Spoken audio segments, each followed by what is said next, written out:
We flagged some irregular behavior." The flight attendant said, her voice dripping with false concern as she escorted 15-year-old Cairo from his seat. To her, the quiet black teen in the hoodie was a threat. As she radioed for airport security, she felt a surge of professional pride. What she didn't know was that Cairo had just texted one word to his father issue, and his father, Lieutenant Malik Carter, was already striding through the terminal in full police uniform, about to turn her world of quiet authority completely upside down. Kira Bell sat by gate 42, holding his backpack tightly with both arms. His eyes kept darting between the boarding sign and his phone screen. He had gone over the flight details 5 times just to confirm. He was flying alone for the first time. The robotics competition in Seattle was significant, and his school had funded it since he had won the state tech fair. Everyone applauded him upon receiving the medal. But now, with his hoodie sleeves pulled halfway over his palms and his shoelaces double knotted, Cairo didn't feel like a winner. He felt insignificant. He waited for Group 3 as the boarding announcement started. He was seated in 6C business class. He memorized it just as his dad instructed. Stay calm, be polite, and keep your ID ready at all times. Lieutenant Malik Carter had said that morning before dropping him off at the terminal in uniform. Crow nodded. He understood his dad's meaning even without it being spoken aloud. As Cairo boarded the plane, the air was filled with the scent of lemon polish and stale coffee. He navigated cautiously through the tight aisle, tallying the rows. Row 6. He paused and lifted his backpack to put it in the overhead bin. The flight attendant then appeared beside him. Lauren Hayes was written on her name tag. Her blonde hair was pulled back into a tight bun, and her smile seemed to lack warmth. "Are you certain you're in this section, darling?" she inquired, tilting her head. Cairo handed her his boarding pass in silence. His fingers trembled slightly. Mara glanced at it, then turned her gaze back to him. "Okay." She simply walked away as if he had only caused a slight annoyance. As he settled into his seat, a cough echoed behind him, accompanied by a muttered remark. "Wrong row, probably." Cairo felt his heart thudding against his ribs. He attempted to brush it off. Perhaps it was insignificant. Perhaps she was simply fulfilling her responsibilities. He fastened his seatbelt and looked out the window, attempting to concentrate on the clouds gathering above the runway. Yet he could sense her gaze observing him from the front of the cabin. Even before the plane took off, Jaden Carter sensed that this flight would be remembered for all the wrong reasons. The other 2 seats in row 6 filled up gradually. A tall man in a navy blazer settled into the aisle seat, casting a brief glance at Cairo before adjusting himself as if seeking more room. The woman by the window held her purse on her lap, remaining silent. The city of Cairo remained silent. He opened his laptop, anticipating that the familiar screen would soothe his nerves. His competition slides were saved on the desktop, a sleek design showcasing his handcrafted sensor robot that identified motion through ultrasonic pulses. After months of effort, he found himself unable to concentrate as he gazed at it. Marlowe strolled by once more, this time at a leisurely pace. Her gaze lingered on his screen for a moment too long. Cairo noticed it, but acted as if he didn't. She stopped by his row, rearranged a tray on the cart, and then leaned in toward the woman seated by the window. "If anything makes you uncomfortable, just let me know," she whispered softly for Cairo to hear. The woman nodded, her gaze fixed downward. Cairo felt a tightening in his throat. He surveyed his surroundings. It appeared that no one else was aware or concerned. The rows behind him were filling up with passengers chatting, pulling out neck pillows and laughing softly. Yet all that noise seemed distant. He settled further into his seat and shut his laptop. His phone vibrated. A message from his father. "The flight is on schedule." Cairo responded. "Boarded." There are some strange vibes, though. He didn't want to cause him any concern. Yet the tightness in his chest remained. Marlowe walked back toward the front of the cabin, whispering to another crew member near the galley. The man glanced briefly in Cairo's direction, then nodded and picked up a small notepad. Cairo gazed at his own hands. He did nothing. He remained silent, Yet a change occurred the instant he boarded that plane, and he sensed it enveloping him like a chill, dense and still. 10 minutes had passed, perhaps more, yet Cairo felt as though he hadn't moved at all. His hands remained folded in his lap, his knees pressed closely together. He intended to review his project one final time perhaps while listening to music, but now every action felt precarious, as if simply standing up could lead someone to believe he was doing something inappropriate. Mara returned this time, moving more slowly, carrying a small silver tray with drinks. Her voice was lively when she spoke to the man in 6A. "Would you like a glass of white wine, sir? Or do you prefer sparkling water?" He smiled and selected the wine. She chuckled at something he mentioned, an overwhelming sound for the environment. She then turned to the woman at the window. "Is water all right for you, ma'am?" The woman gave a polite nod. Mara then glanced at Cairo, her smile fading. "Is there anything I can do for you?" Carol attempted to articulate clearly. "Only water, please." She gazed for a moment. "ID?" He blinked. "I apologize. I need to confirm your age," she said, her tone remaining pleasant. Yet the look in her eyes was piercing.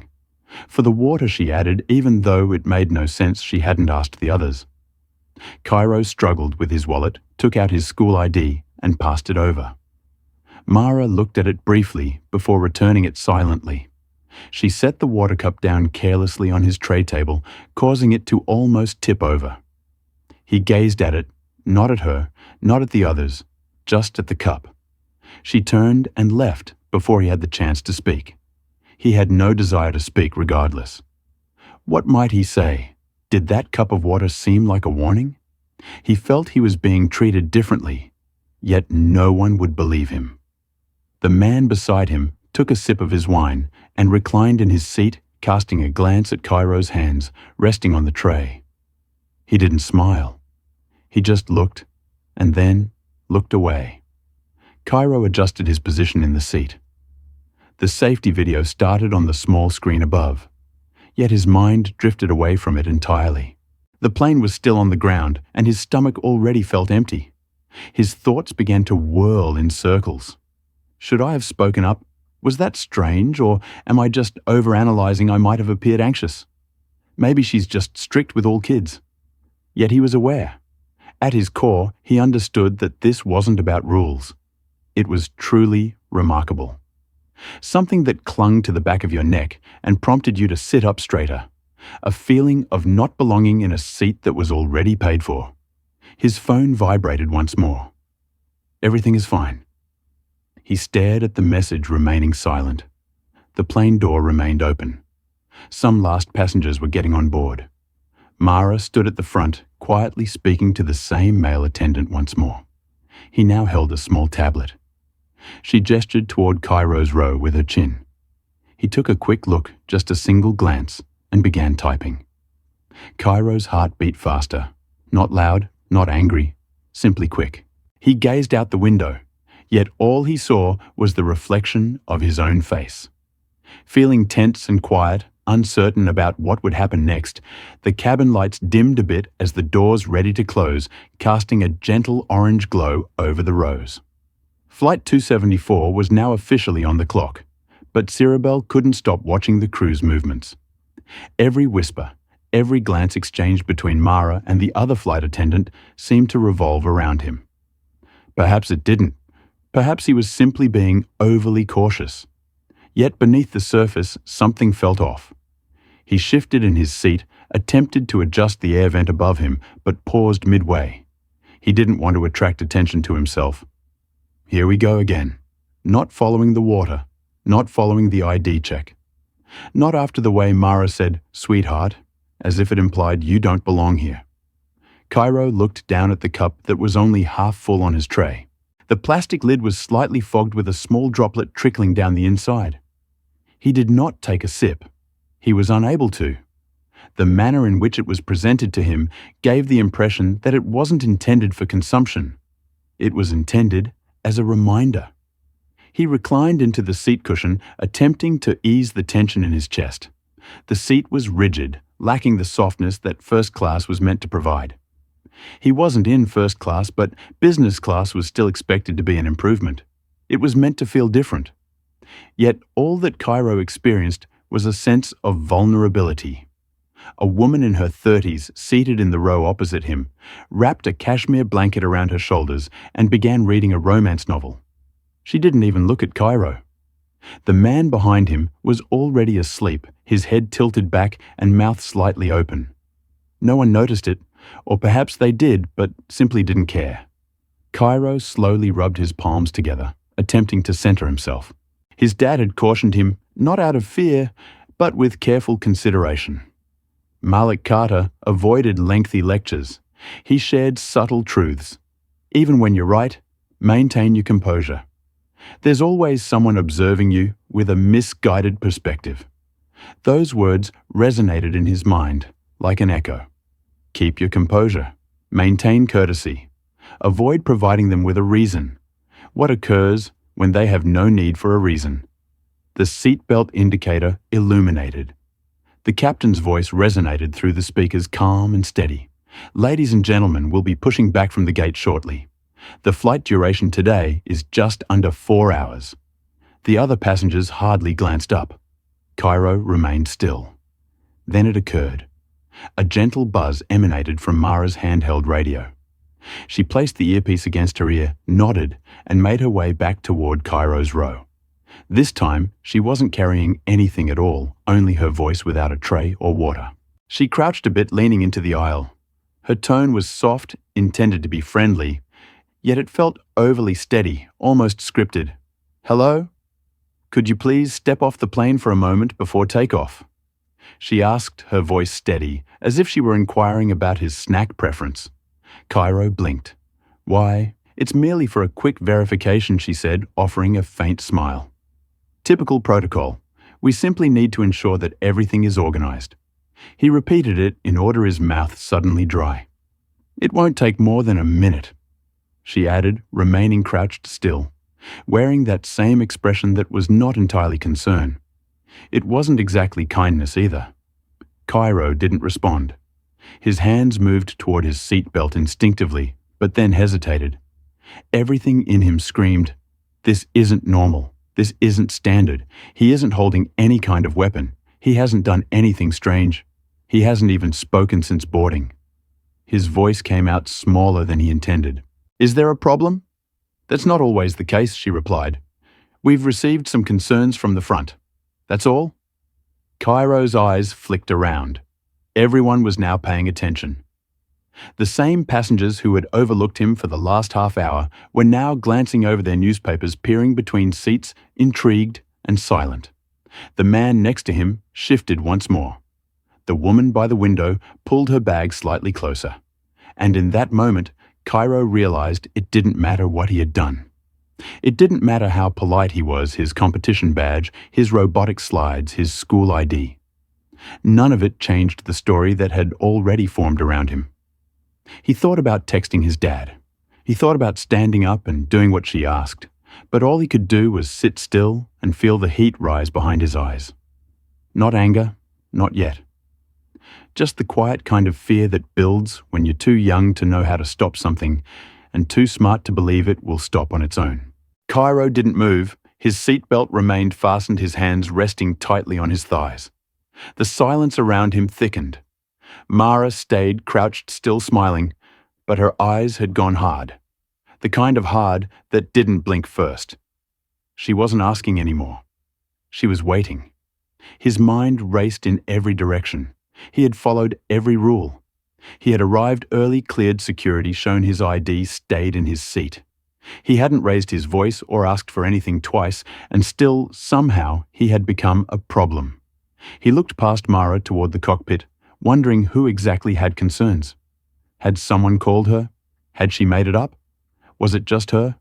And if it was, what did they think he'd done?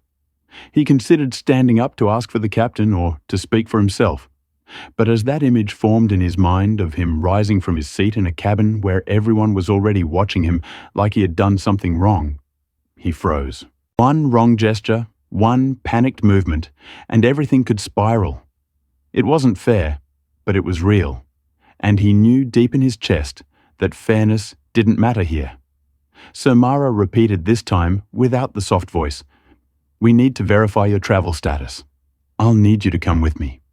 Crow turned toward the window. He wasn't looking at anything. He just needed to look away from her. His phone buzzed in his pocket, the vibration feeling louder than it actually was. He glanced down to see one word on the lock screen from his dad. Status. Crow didn't reply. Not yet. Instead, he lifted his eyes and met Mara's face fully, for the first time since she'd crouched beside him. "What did I do?" he asked, his voice low yet steady. Mara blinked, caught off guard by the question, causing her smile to falter. "It's just routine," she replied a bit too hastily. "We flagged some irregular behavior. The front desk believed it was important to verify." "What behavior?" She remained silent, lacking a response. Her eyes briefly shifted to his backpack in the overhead bin before returning to his face. Cairo's stomach sank. She didn't have a reason. She had a suspicion, or worse, a story she was ready to believe. The male flight attendant returned, standing behind her, now arms folded. A second layer of pressure, a barrier. "You can bring your bag," the man said. "We'll return it to you before takeoff." Before Cairo could even respond, someone in row 7 muttered under their breath. "It's always something." The words weren't meant to be loud, but Cairo heard them. So did the row behind him. A couple of light chuckles followed. Someone shifted in their seat. His ears felt hot. His hands were cold. His mind kept bouncing between his robotic slides and the way Marlo was staring at him now. Like he was a locked door she didn't want to open but had already judged. And then something in him gave way. Not anger, not pride, just a small thread of decision that snapped clean. He slowly reached down to unbuckle his seatbelt. The click was sharp in the silence. Then calmly, he pulled out his phone, turned slightly in his seat, and typed a single word in reply to his dad's message. Issue. He hit send. Then he stood up. Not quickly, not slowly, just enough to convey that he wasn't afraid. Yet he wasn't foolish either. He reached up and grabbed his backpack. It felt heavier than before, not due to its contents, but because of what it now symbolized. As he stepped into the aisle, he glanced one last time at the passengers still observing him. Most of them were too polite to stare openly, but not polite enough to look away. Then he walked past Mara and the other attendant, who neither thanked him nor explained, showing no sign of regret. They simply turned and led him back toward the front of the plane. Behind him, the cabin door remained open, and outside that door someone else was already moving. Cairo stepped into the front galley with slow, measured steps. His backpack hung from one shoulder, now the strap digging slightly into his collarbone, but he didn't adjust it. His jaw was tight, his eyes scanning the area. No one explained what was happening. No one offered a seat. They just stood there. Mara on his left arms crossed. The other attendant checking something on a small screen mounted near the beverage cabinet. The curtain behind them swayed gently, and from the corner of his eye, Cairo could see the pilot's arm through the half-closed cockpit door. The cabin door was still cracked open. The air outside was cooler and sharper, seeping into the stale stillness of the plane's interior. Beyond the gate, the airport was alive with movement carts rolling and jet engines rumbling faintly. Yet within this space-time felt as if it had slowed down. Mara tapped her earpiece and leaned closer to Cairo, lowering her voice. "Security will be arriving shortly." "Okay, they just want to ask a few questions to ensure everything lines up. Then we'll get you back in your seat." She said it like a favor, as if she was doing him a kindness. Crow looked at her, searching her face for some sign of doubt, realization, or hesitation, but there was none. Just the same composed expression she'd had since the moment she asked for his ID over a cup of water. It was as if she had already come to terms with the narrative she had created for herself. He felt the urge to ask, "What exactly did I do?" He already understood that it wouldn't make a difference, as when people overlook you, they require no justification, only an emotion. Her emotion had now escalated to the point of postponing a flight and summoning airport police.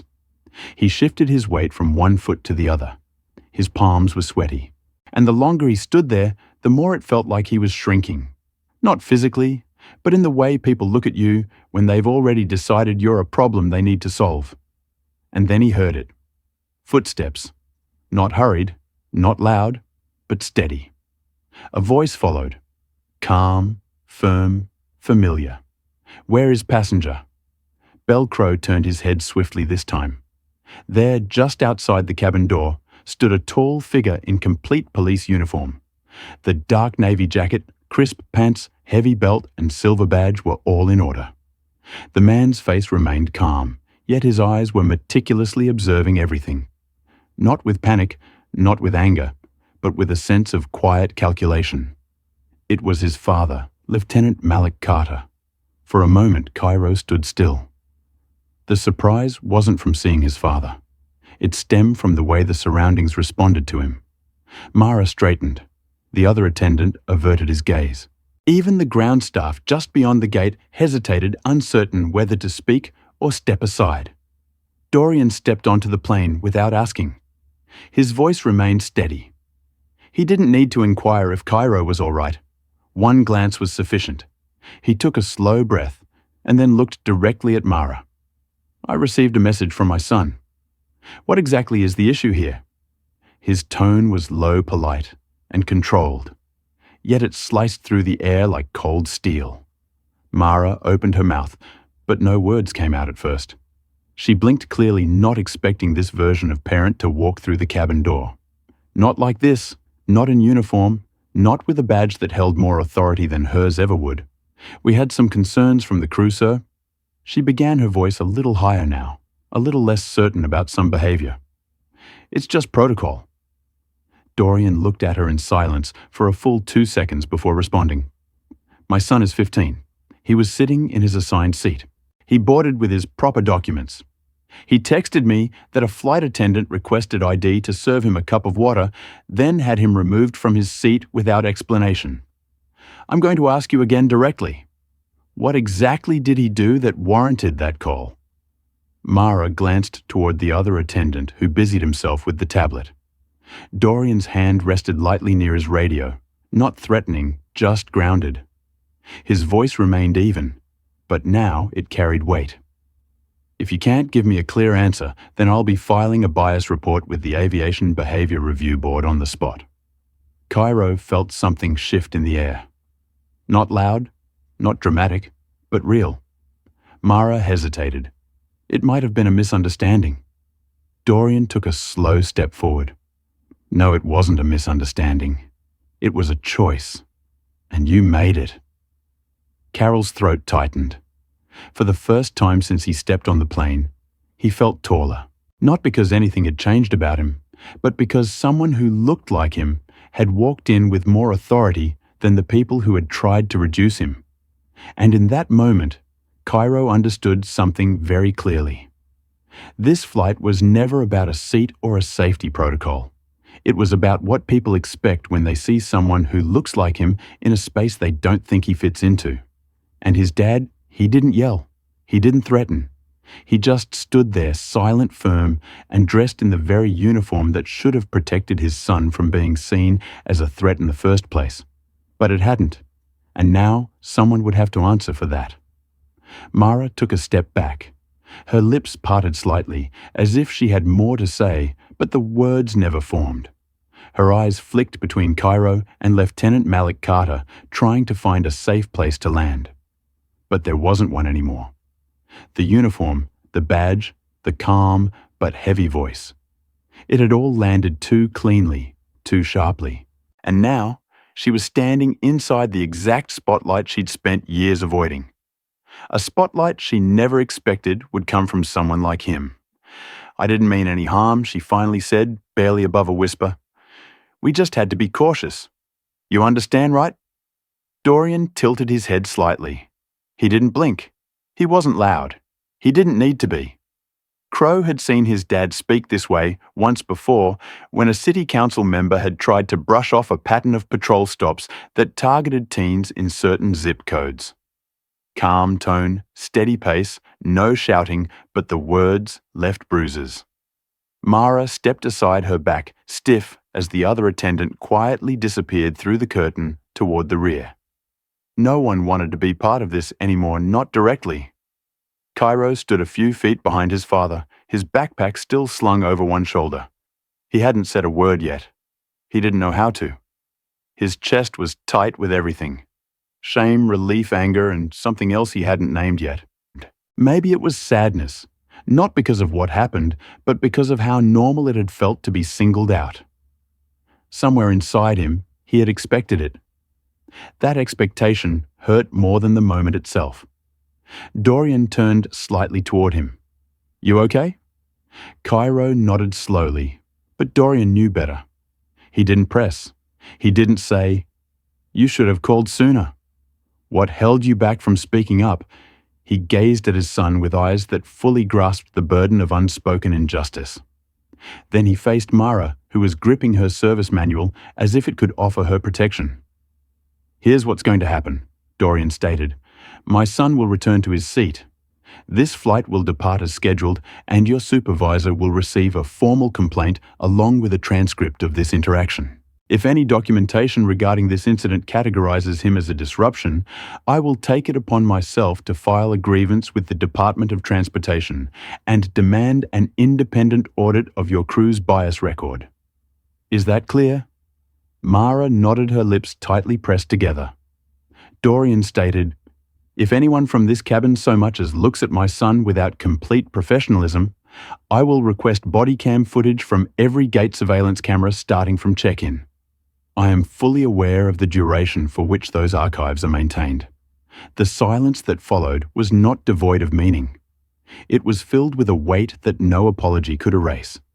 Yet still no one arrived. No one expressed any apologies. No one claimed this was an error. They understood it was not an error. A decision was made. Now they stood before someone who would not tolerate quiet racism masked as caution. Cairo remained silent as he trailed behind his father down the aisle. The passengers averted their gazes, shifted their blankets, and suddenly became engrossed in their seatbelt buckles and in-flight magazines. A few cast quick glances, but they quickly averted their eyes upon seeing who was walking in front of him. Cairo paused when he reached row 6 once more. The same seat, the same small plastic cup of water remains untouched on the tray table. He settled back in and fastened his seatbelt. His fingers moved deliberately this time, but with intention. His dad remained in the aisle next to him for a little longer. "Do you recall what I mentioned?" he asked softly. "Only for him." Cairo nodded. "Remain composed. Keep my ID on me." Dorian nodded once. "You adhered to every guideline. This is not your burden to bear." He then reached into his coat pocket and handed Cairo something folded for safekeeping.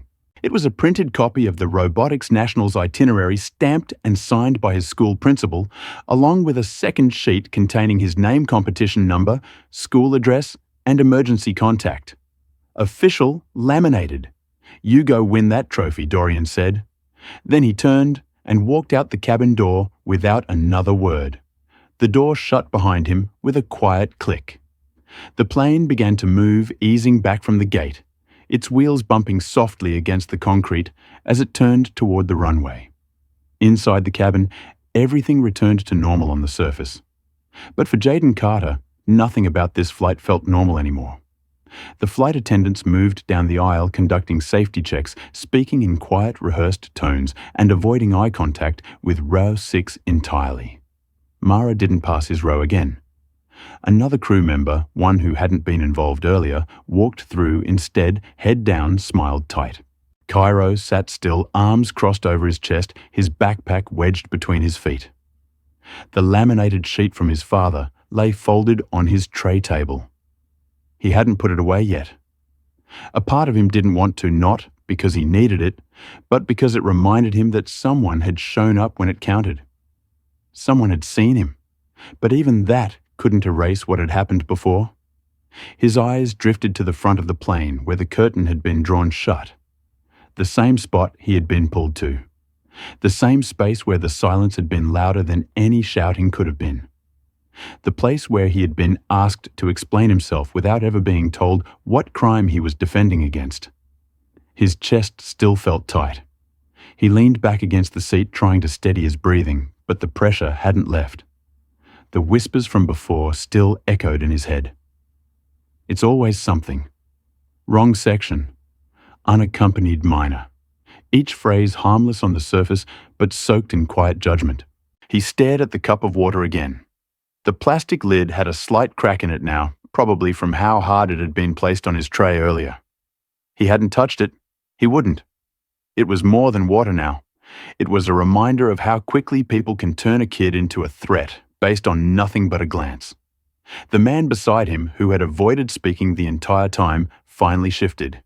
He cleared his throat, then leaned in slightly. "You handled that well," he said, his voice low.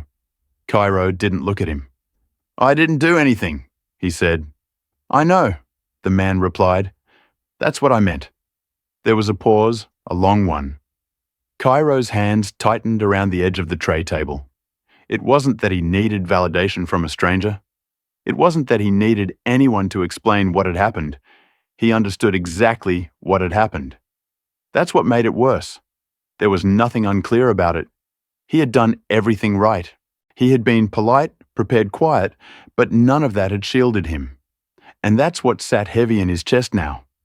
Not just the injustice, but the understanding that it wouldn't be the last time. This wouldn't be the final time someone looked at him tall and brown-skinned with a laptop in hand and saw trouble instead of talent. And no amount of medals or printouts or polite behavior could stop it from happening again. The captain's voice came over the speaker. "Flight attendants, please take your seats for takeoff." The engines hummed louder. The cabin lights flickered slightly, then dimmed to a soft golden hue. The world outside the window tilted as the plane lined up on the runway. For a brief moment, Cairo looked out at the strip of light stretching into the dark. He wondered if any of the other passengers were still thinking about what happened if anyone had taken a second to question what they'd witnessed. Probably not. People forget discomfort quickly when it doesn't land in their own seat. But he wouldn't forget. He reached down and picked up the laminated sheet from the tray table, folded it twice, and slipped it into his backpack. Then he pulled out his laptop again and opened his presentation slides. Slides he had designed with color-coded diagrams, motion detection test data, and demo photos from his school's lab. His hands hovered over the keyboard. He didn't feel like reviewing anything, but he forced himself to anyway. Not out of desire, but as a means of resistance. He couldn't dictate others' perceptions of him, yet he could manage how he spent his time, his focus, and his talent. The plane roared forward, gaining speed. Cairo stared at the screen, attempting to absorb the words, the numbers, the clean layout he had once taken pride in. His fingers finally tapped one key, then another. He began reading aloud softly to himself, under his breath. This project utilizes ultrasonic sensors to detect physical movement and calculate directionality within a 180-degree field. His voice was quiet, yet steady, and for now, that was enough. The plane climbed steadily into the night sky, cutting through clouds effortlessly. Inside, the cabin remained dim and still. Most passengers had begun to settle blankets draped over knees, seat backs, tilted slightly, earbuds tucked in. But Carol Bell sat upright, hands resting near his keyboard, eyes fixed on the softly glowing screen in front of him. He wasn't reading anymore. The words on his slide blurred at the edges. Though he hadn't blinked in a while, he just stared, letting the silence stretch.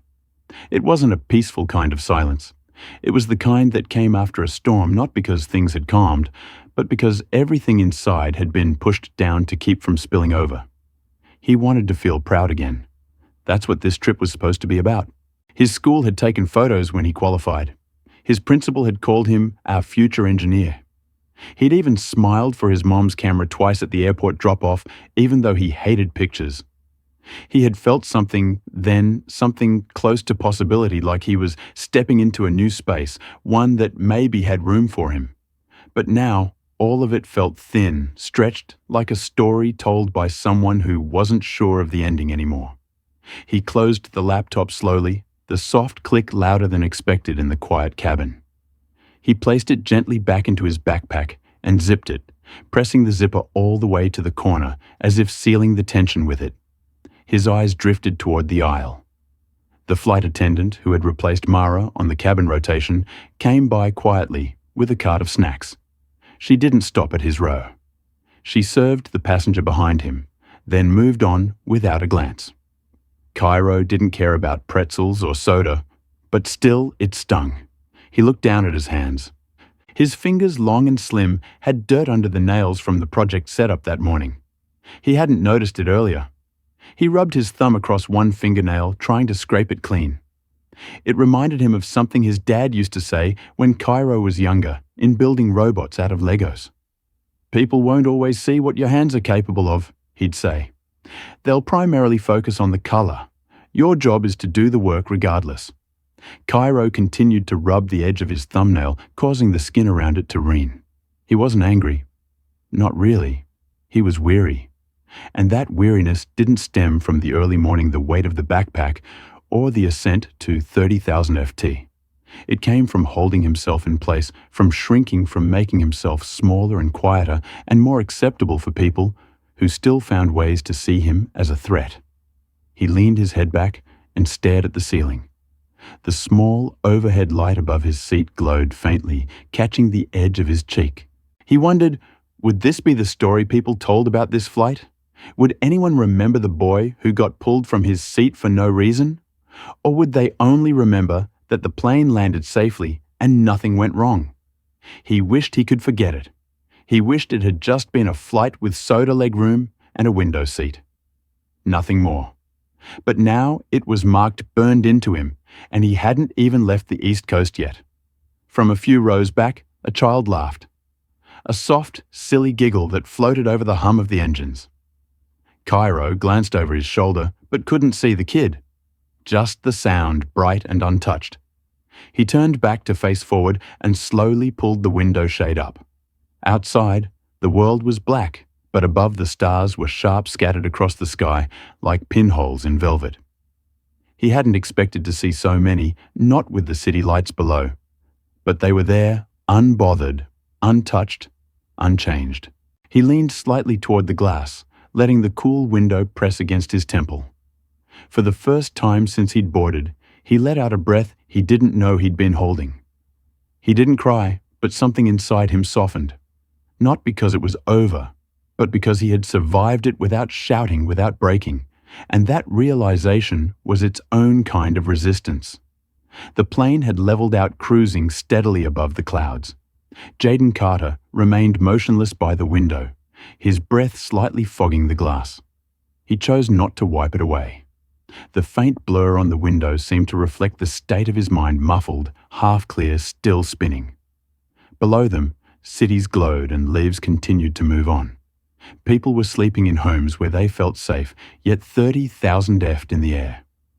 Cairo pondered what safety truly meant when merely appearing could make one feel like a threat.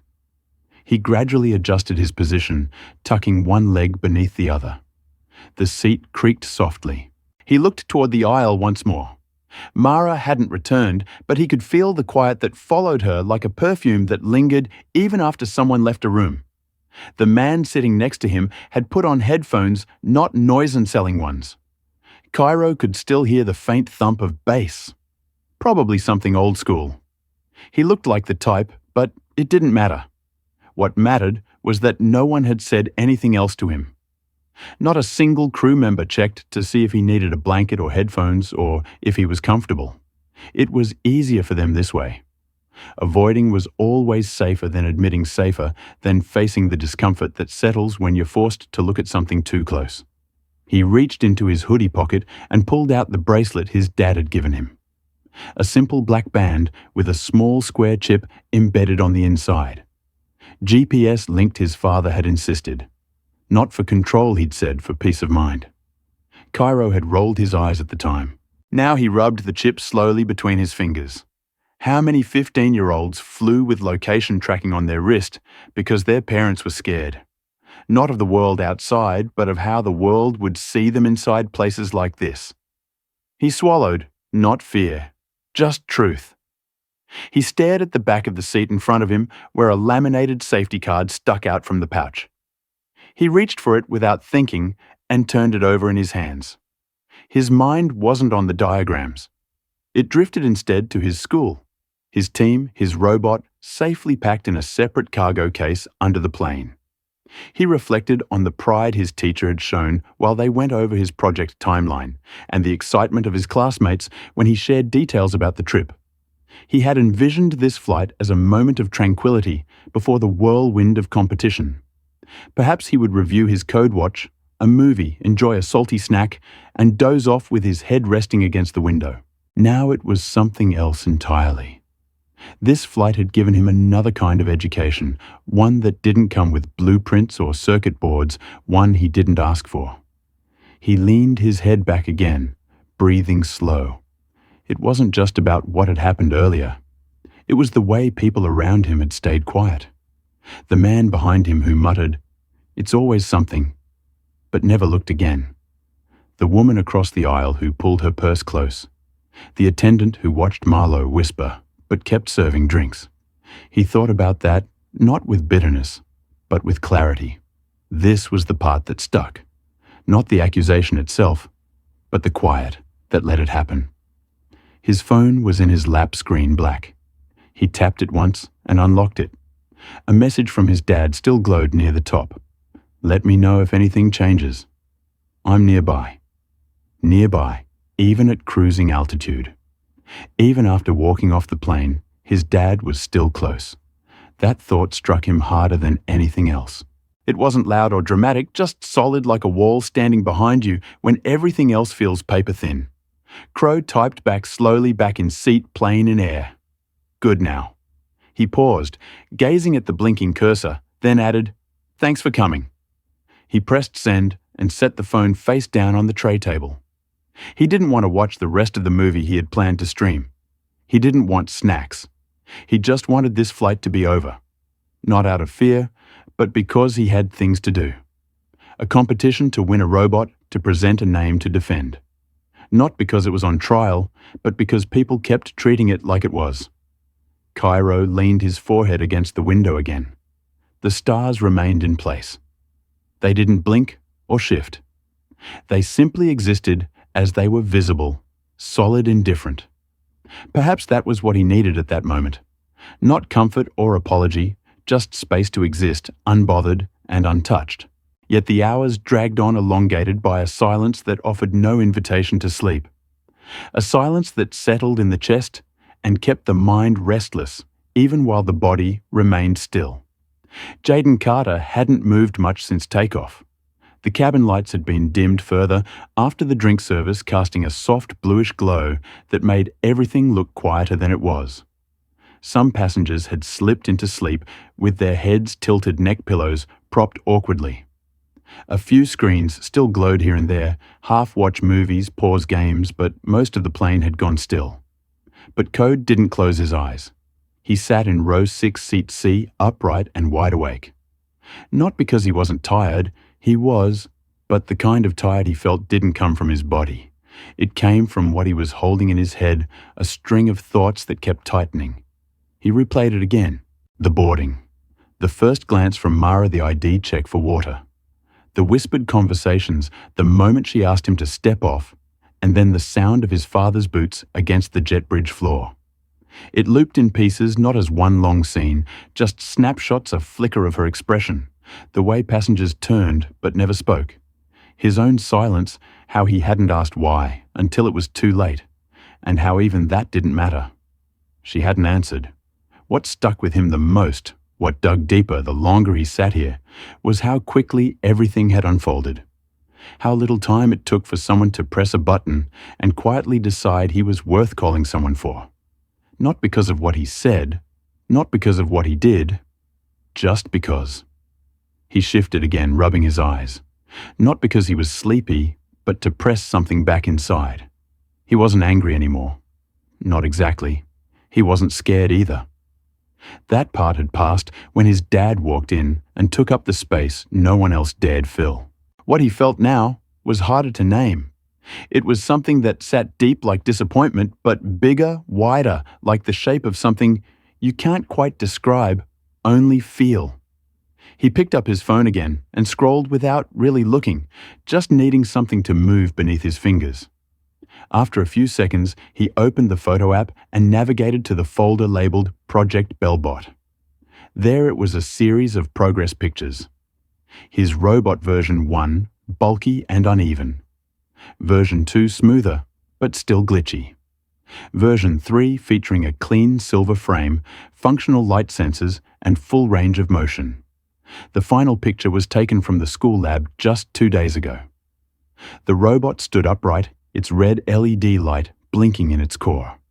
A faint reflection of Cairo's face appeared in the glass table beneath it, half smiling. He gazed at that reflection now, and something in his chest pulled tight.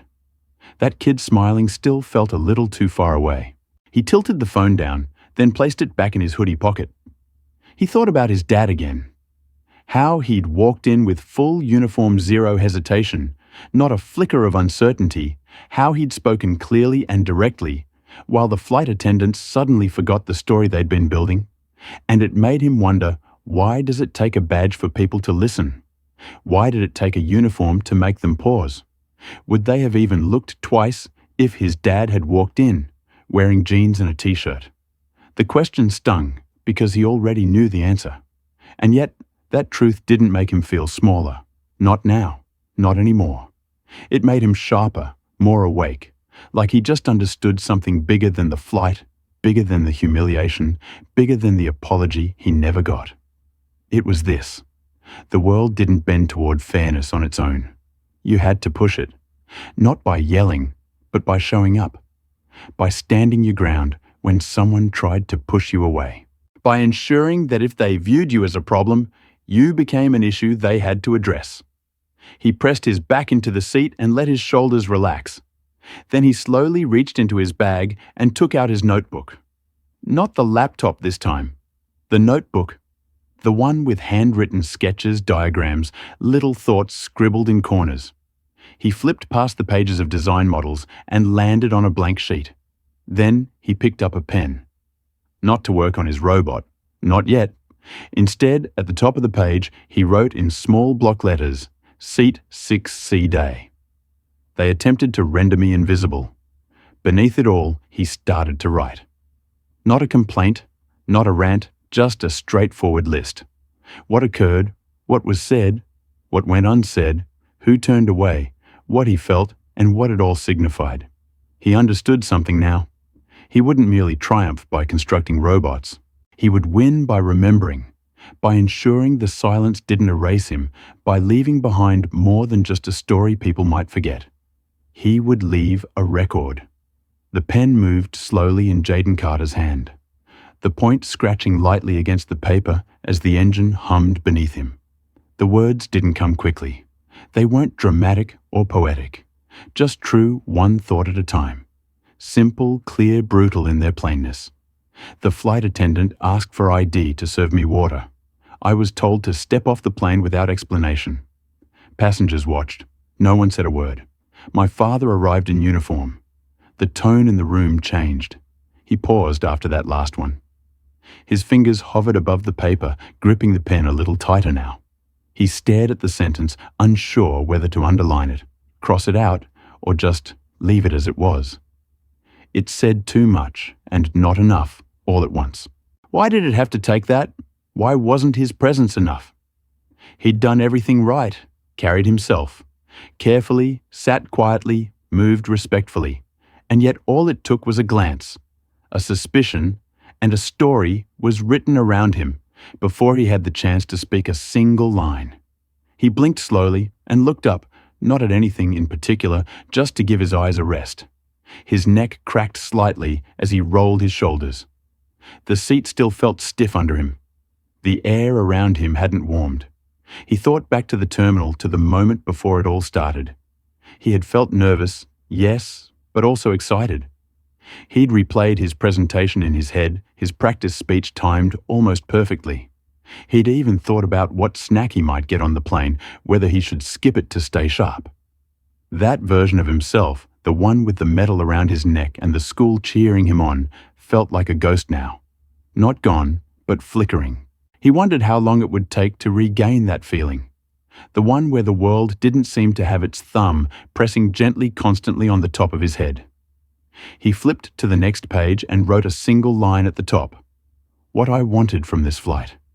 Underneath it, he began a quiet list. Peace, sleep, to feel proud. To be left alone, to be seen solely as a student. The last one caught his attention. He paused, then lightly circled the words solely.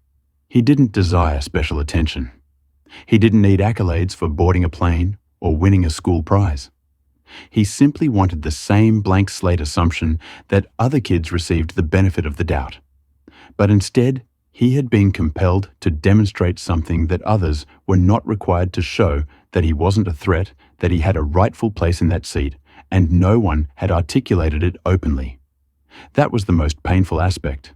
No slurs, no threats, just gentle smiles that felt cutting. Subtle requests that appeared courteous, but struck deeply. That's how it always was. Subtle, measured, but heavy. He lowered the pen again, writing slower now. They didn't yell. They didn't accuse. But they made me feel like I had to earn the right to sit down. The page stared back at him, and he stared back, unmoving. He hadn't cried. Not on the plane, not at the gate, not when Mara looked at him like he was something she didn't trust, and not even when his dad showed up like a storm in uniform. He hadn't cried because there hadn't been room to cry. There had only been space for stillness. But now, here in the quiet lull of a mid-air night, with the hum of the cabin and the slow rhythm of his breathing, he felt something press against the inside of his chest. Not a breakdown, just pressure. The kind that builds when you hold everything in for too long. When your body starts to notice the emotional weight before your mind gives it permission to name it. He pressed the notebook closed and set it aside. Then he reached under his seat, pulled his backpack into his lap, and unzipped it again. This time, he didn't reach for the laptop or the laminated sheets. Instead, he pulled out the object wrapped in a towel, the small robot he had built for the competition. Its frame was polished silver and dark grey, its eyes 2 tiny camera lenses, and its legs short and jointed like an insect. Compact, clean, efficient. He cradled it in both hands, turning it gently to check the sensors. Still working, still ready, and for the first time since boarding, a small breath escaped him. Not relief, not satisfaction, just something quieter, something like, I still did this. They had tried to shrink him down into suspicion, but this robot was proof of who he was when no one was looking. He placed the robot carefully back into the towel and zipped it shut tighter this time, not to hide it, but to protect it, just as he had been trying to protect himself all night. Then he looked out the window again. The stars hadn't moved, but something within him had. He wasn't the same as he had been before the flight. Not bitter, not broken, just changed. More awake. From this moment forward, he wouldn't ask for the benefit of the doubt. He'd build something bigger than it. By the time the captain's voice crackled through the overhead speakers announcing the start of descent, Cairo had already packed his things. Not in a rush, not nervously, just carefully, intentionally. Each item returned to its designated spot. The robot was wrapped snugly once more. The notebook nestled between 2 folders. The pen clipped securely to the inside pocket. His hands moved deliberately, reflecting the quiet precision of someone who had taken the time to contemplate and now sought a task to occupy his mind. The rest of the cabin gradually revived. Blankets were neatly folded. Seats returned to upright. Conversations resumed in soft, scratchy voices. The man beside him yawned, stretched once, and gave Cairo a polite nod. Still no real words. That was fine. Cairo wasn't in the mood for talking anyway. He looked out the window. Morning had begun to bleed into the edge of the horizon, just a pale streak of orange resting on the curve of the world. The rest was still blue-black, with faint city lights scattered far below, like broken glass on pavement. It was quiet, but a different kind of quiet than before, less tense, more reflective. He thought about how much had shifted in just a few hours, how the day had started with excitement, turned into something cold and unfamiliar, and then settled here, in this strange middle space between pain and clarity. His back still ached from sitting too stiff for too long. His fingers were sore from holding the pen tighter than necessary, and his chest, well, that still held something heavy, but it wasn't fear anymore, or confusion. It was something more solid. Conviction, maybe. The intercom clicked again. The flight attendant, not Mara, asked everyone to power down devices and stow away tray tables. Cairo followed the instructions without hesitation, yet his mind remained active. He pondered whether the crew had discussed him, if there had been a meeting in the back galley while the passengers slept, if Mara had attempted to clarify her actions to her co-workers, perhaps trying to reshape the narrative into something more palatable. He just felt out of place. We were following protocol. I didn't mean anything by it. That's the part that stuck with him more than anything, but I didn't mean anything by it. He'd heard it before in school, at the store, at events, when adults asked where his parents were, as if he couldn't possibly be there on his own. The phrase came in many forms, but it always meant the same thing. They didn't want to see it, so they wouldn't call it what it was. But Cairo had learned tonight, just because something's not loud doesn't mean it's not dangerous. Sometimes the quietest harm is the kind that sinks deepest. He pulled the laminated itinerary from his hoodie pocket, the one his father had printed for him. He unfolded it, smoothing out the crease lines with the back of his fingers. At the bottom, where the school logo sat, his principal had written in pen, "Go make us proud," the words used to feel exciting, like a challenge. Now they felt heavier, not because he doubted he could, but because he knew exactly what it would cost. He folded it again and tucked it back into the front of his backpack. As the plane dipped lower through the clouds, Cairo's thoughts shifted to Seattle, the competition, the other kids. He wondered if they would notice anything different about him, if he'd be quieter than usual, if they'd inquire about his trip and whether he'd respond honestly or simply say it was fine and leave it at that. Perhaps he'd share more. Perhaps he wouldn't. He wasn't certain yet. But he was confident in one thing. He would present his project stand before the judges, explain every detail of the ultrasonic sensors, the data models, the movement range, and if anyone looked at him with doubt in their eyes, he wouldn't flinch, because that night had taken something from him. But it had given him something too, a different kind of armor. Not built from anger, not shaped from pride, just crafted out of truth. And the truth was this. He had been tested before the competition even began. Pulled from his seat, watched, judged, measured against an invisible standard that kept changing. And still, he remained in his seat with his project. His father's voice echoed in the back of his mind. You followed every rule. This isn't your shame to carry. He didn't bear it now. He held his bag. He held his robot. And he held every word he had pinned in that notebook. That would suffice. The plane's wheels met the runway with a low screech, followed by a gentle bounce that sent a shiver through the floor.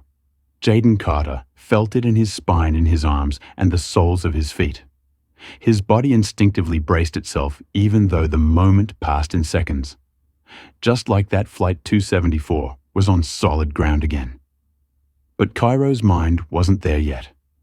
As the plane slowed its engines, shifting to a dull hum, his thoughts stayed circling up in the dark sky above, still floating somewhere between what had happened and what was coming next, still wondering how he was supposed to go from that to this, from being treated like a threat to now quietly shuffling out of a plane like nothing happened.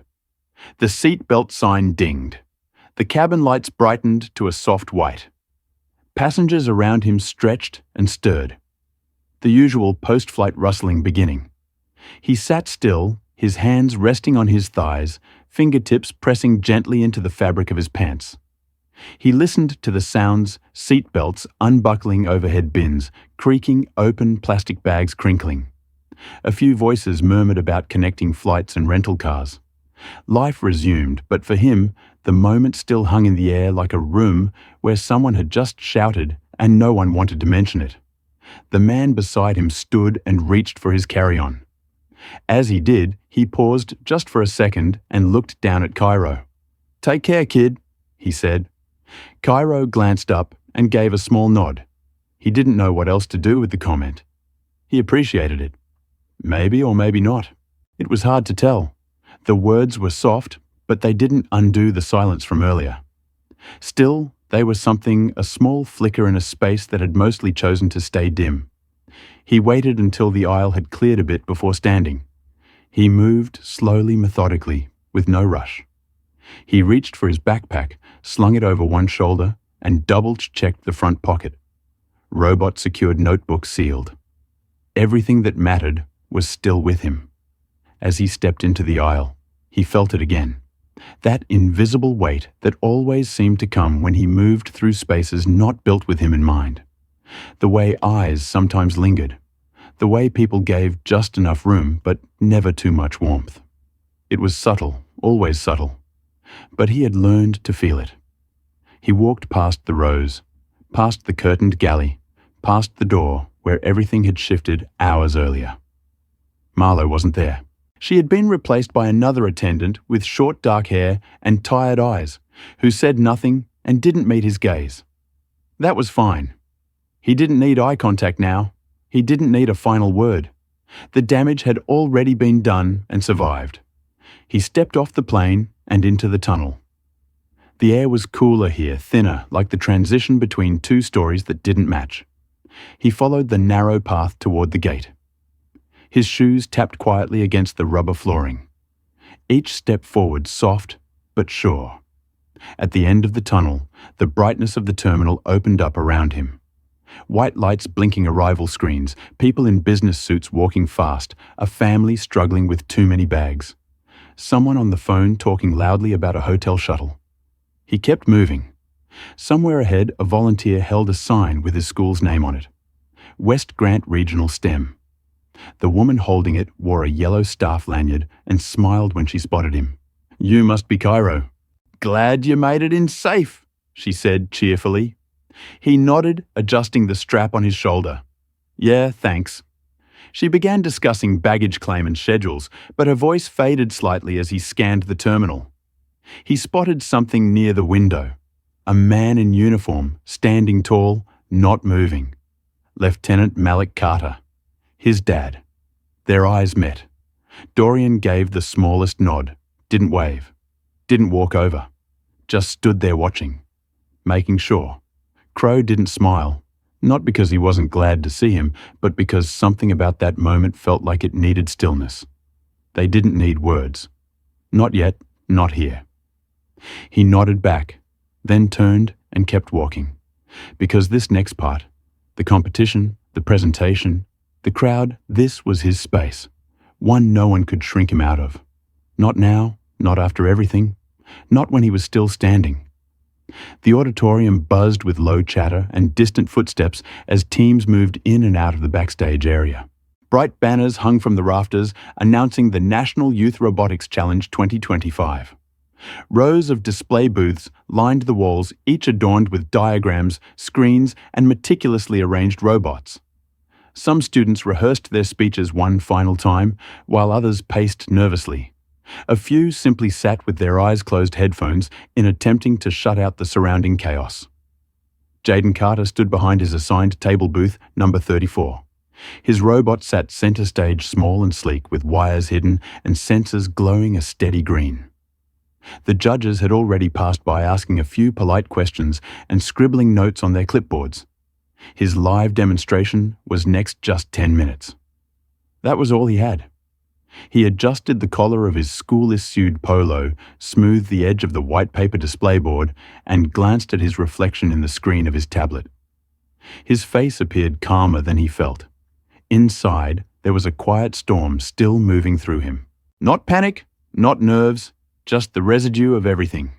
The plane, the looks, the water, the tray, the silence, the call, the walk, the words, the badge, the eyes that shifted, the moment his father appeared. It hadn't left him. It wouldn't for a long time, but he was learning how to carry it differently. He wasn't pretending it hadn't happened. He wasn't pushing it down. He had written it down page by page while the world slept. He had folded it into his notes, not to hide it, but to remind himself that even when people tried to erase him, he had the tools to leave a mark. And now he would. Not by shouting, not by retelling the story, just by standing here and being excellent. Anyway, he heard his name called through the speaker system. Jaden Carter from West Grant Regional STEM, please prepare for demonstration at table 34. He stepped forward. The lead judge, a middle-aged woman with a notepad and kind eyes, smiled and nodded. We're ready when you are. Crow clicked his presentation remote. His robot came to life, rolling gently forward, detecting motion, adjusting its path, and reacting to light inputs just as it was designed to. The judges leaned in. The crowd around him thickened slightly. The robot paused at the programmed edge, backed up, recentered, and recalibrated in under half a second. Flawless, he spoke clearly. Every technical term in place, every design choice explained. His voice didn't shake. His hands didn't fumble. He was fully present. Even when he caught sight of someone in the back, another adult in uniform watching silently, he didn't break. It wasn't his father this time, but it didn't matter, because he didn't need anyone to rescue him anymore. He had already saved himself by staying in that seat, by writing it down, by showing up anyway. When the judges thanked him and moved on, he didn't breathe out in relief like the other kids did. He just stood still, his heart steady. Later that afternoon, the winners were announced. He didn't win first place. He didn't need to. He placed third. Third in the country. Enough to qualify for a national grant. Enough to bring recognition to his school. Enough to get emails from tech mentors before the evening even ended. But more importantly, it was enough to prove that the story that began on that plane had not defined him. It had sharpened him, refined him. The injustice didn't define him. His response did. As the crowd thinned and awards were handed out, Cairo stepped outside for some fresh air. The late afternoon light was fading, casting long shadows across the concrete courtyard of the convention center. A few other students lingered, laughing, texting, and taking photos. He sat on a low wall near a planter backpack between his feet, robot still nestled safely inside. For a moment, he did nothing. No thinking, no planning, just being. A breeze passed over his face. The hum of cars rolled by in the distance. He watched a single leaf float down and land softly near his shoe. In that quiet, he let himself feel it fully. Not the pain, but the proof that he had been questioned, doubted, pushed aside, and he had not disappeared. He had refused to. He pulled out his notebook one last time, opened it to the back page, and in slow, even handwriting he wrote, "They tried to remove me from the plane. I remained. They attempted to diminish me. I developed regardless. They initiated the call, but I crafted the narrative." Then he closed the notebook. This time, when he stood up, he didn't carry the weight, he carried the record. If this story resonated with you, be sure to like the video, share your thoughts in the comments, and subscribe to the channel to never miss another story like this one. Cairo Bell's story teaches us about resilience in the face of prejudice and the power of asserting one's self-worth. Despite being treated unfairly on a flight because of his appearance, Cairo remained calm, documented the experience, and continued to pursue his goals. The presence of his father, a police officer, underscores that power and presence can change how others perceive you. But it is Cairo's determination that shapes his story. Prejudice can strike unexpectedly, but how we respond, keeping our dignity, documenting the truth, and moving forward is what determines our worth. In today's America, where issues of racism and social injustice persist, this lesson is especially relevant. Many people, especially people of color, still face unfair judgment in public spaces, from stores to airports.